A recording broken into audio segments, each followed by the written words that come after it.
A fé vem por ouvir a palavra de Cristo. Hoje, em Romanos, capítulo 8.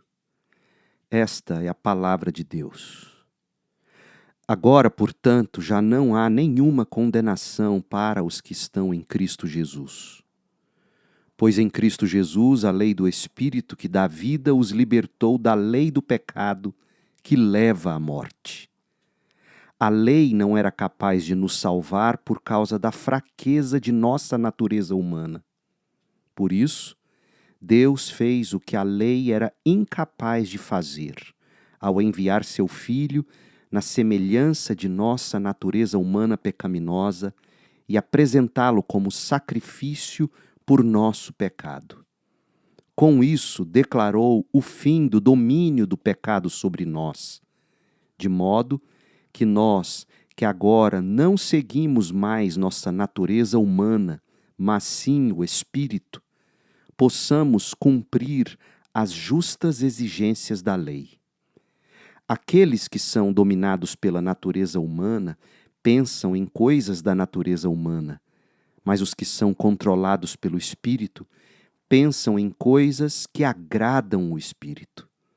Portanto, permitir que a natureza humana controle a mente resulta em morte, mas permitir que o espírito controle a mente resulta em vida e paz.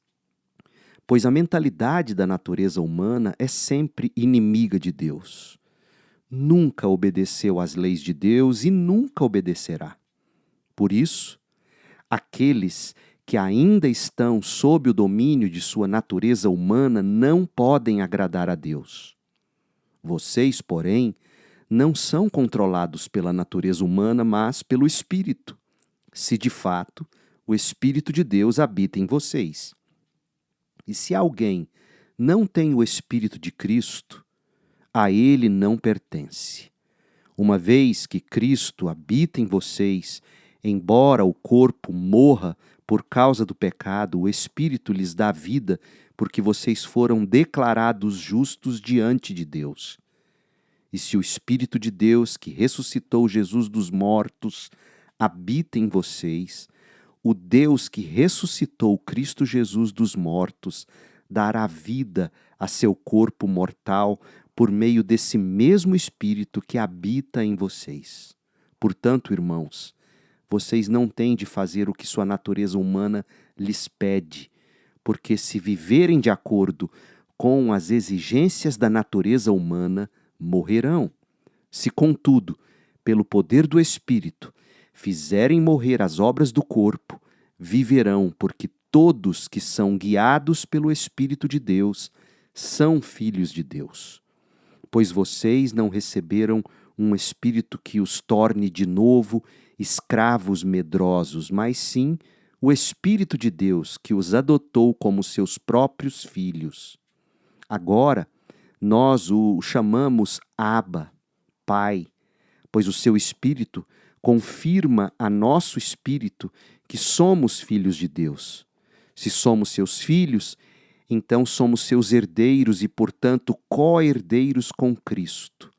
Se de fato participamos de seu sofrimento, participaremos também de sua glória. Considero que nosso sofrimento de agora não é nada comparado com a glória que Ele nos revelará mais tarde. Pois toda a criação aguarda com grande expectativa o dia em que os filhos de Deus serão revelados. Toda a criação, não por vontade própria, foi submetida por Deus a uma existência fútil, na esperança de que, com os filhos de Deus, a criação seja gloriosamente liberta da decadência que a escraviza. Pois sabemos que até agora toda a criação geme como em dores de parto, e nós, os que cremos, também gememos, embora tenhamos o Espírito em nós como antecipação da glória futura, pois aguardamos ansiosos pelo dia em que desfrutaremos nossos direitos de adoção, incluindo a redenção de nosso corpo. recebemos essa esperança quando fomos salvos. Se já temos alguma coisa, não há necessidade de esperar por ela, mas se esperamos por algo que ainda não temos, devemos fazê-lo com paciência e confiança. E o Espírito nos ajuda em nossa fraqueza, pois não sabemos orar segundo a vontade de Deus, mas o próprio Espírito intercede por nós com gemidos que não podem ser expressos em palavras. E o Pai que concede cada coração sabe quais são as intenções do Espírito, pois o Espírito intercede por nós, o povo santo, segundo a vontade de Deus.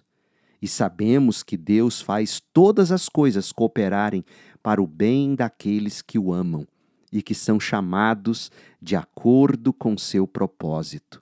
Pois Deus conheceu de antemão os seus e os predestinou para se tornarem semelhantes à imagem de seu Filho, a fim de que ele fosse o primeiro entre muitos irmãos. Depois de predestiná-los, ele os chamou. E depois de chamá-los, os declarou justos, e depois de declará-los justos, lhes deu sua glória. Que podemos dizer diante de coisas tão maravilhosas? Se Deus é por nós, quem será contra nós? Se ele não poupou nem mesmo seu próprio filho, mas o entregou por todos nós, acaso não nos dará todas as outras coisas com Cristo? Quem se atreve a acusar os escolhidos de Deus? Ninguém, pois o próprio Deus os declara justos diante dele.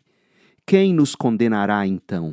Ninguém, pois Cristo Jesus morreu e ressuscitou e está sentado no lugar de honra à direita de Deus, intercedendo por nós. O que nos separará do amor de Cristo? Serão aflições ou calamidades? Perseguições ou fome, miséria, perigo ou ameaças de morte? Como dizem as Escrituras, por causa de ti enfrentamos a morte todos os dias, somos como ovelhas levadas para o matadouro. Mas, apesar de tudo isso, somos mais que vencedores por meio daquele que nos amou. E estou convencidos de que nem a morte, nem a vida, nem anjos, nem demônios, nem o que existe hoje, nem o que virá no futuro, nem poderes, nem altura, nem profundidade, nada em toda a criação jamais poderá nos separar do amor de Deus revelado em Cristo Jesus, nosso Senhor. Termina aqui a leitura da palavra de Deus. Eu sou o pastor Leandro Peixoto, lendo a Bíblia Sagrada. A versão que li foi a Nova Versão Transformadora, a NVT, da editora Mundo Cristão. Para mais conteúdo bíblico, acesse o site da Segunda Igreja Batista em Goiânia, cibgoiania.org. E o nosso canal no YouTube, é só buscar Pastor Leandro B. Peixoto. Que a graça de Cristo esteja com você.